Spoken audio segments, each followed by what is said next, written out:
Hello, do you know at home how to do a whole turn or what that means? If you don't, that's great. Stick around because we're going to teach you that today. So a whole turn is very easy.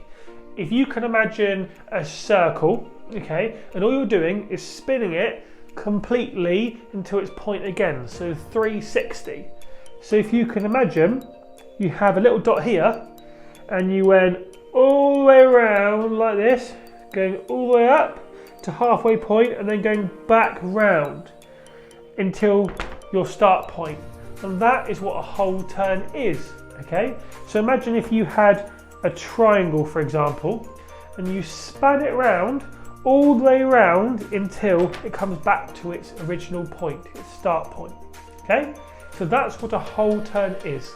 So use this information, play the next game, and we'll see you next one. Bye!